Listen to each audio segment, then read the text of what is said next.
Osim vremenskih rokova koji uvijek rade protiv, najteža stvar pri izgradnji ovakve pozornice su prilazi. Nije naime jednostavno unijeti 23 kamiona opreme za pozornicu te 26 za produkciju i sve to sastaviti za 3,5 dana.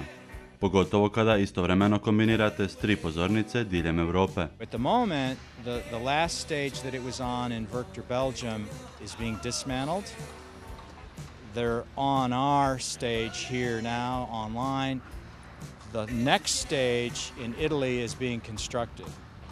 So the stage they were on night before last in Belgium then goes ahead, leapfrogs 3 shows. And when they leave us, our system will go to Athens. Jedina veća pozornica ikad izgrađena u Hrvatskoj bila je ona za koncert grupe U2 u Zagrebu. Budući da je riječ o audiovizualnom spektaklu, poseban izazov bilo ju je sagraditi tako da se sa svih mjesta na Poljudu jednako doživi. Biće na 6 mjesta ovako postavljeni zvučnici gore, takozvani surround system. Tako da što se zvuka tiče, ozvučenje na Poljudu će biti fantastično, vjerojatno najbolje ikad. Zid koji je ujedno predstavlja video ekran je ogroman, znači bit će vidljivo i uočljivo sa svih mjesta na Poljudskom stadionu, ovisi kako ko voli. I koliko naravno, nažalost, ima novaca platiti.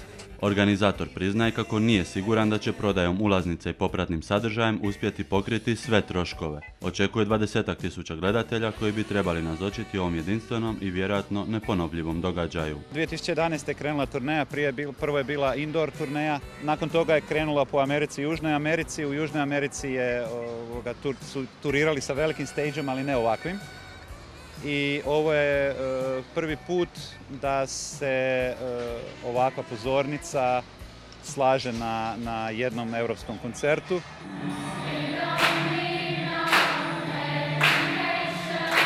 U rušenju Slavnog zida sudjelovat će i učenici Splitske glazbene škole Josip Hatze.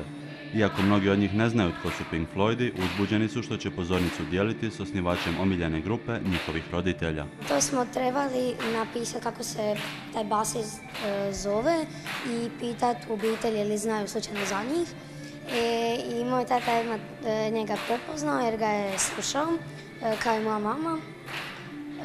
I oni su bili stvarno presretni šta ću ja pjevati sa svojim zborom tamo. Tu su situaciju odmah pokušali iskoristiti i neki njihovi prijatelji. Malo me žicira što me sad svi žicaju za ulaznice da ih ubacim na koncert jer svi obožavaju taj band.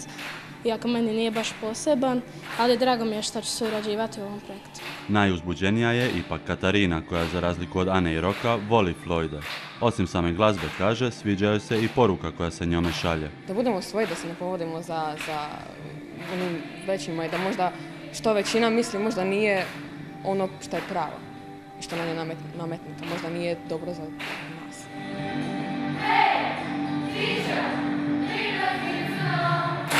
Da glazba može utjecati na promjene u društvu, Franka zna iz prve ruke.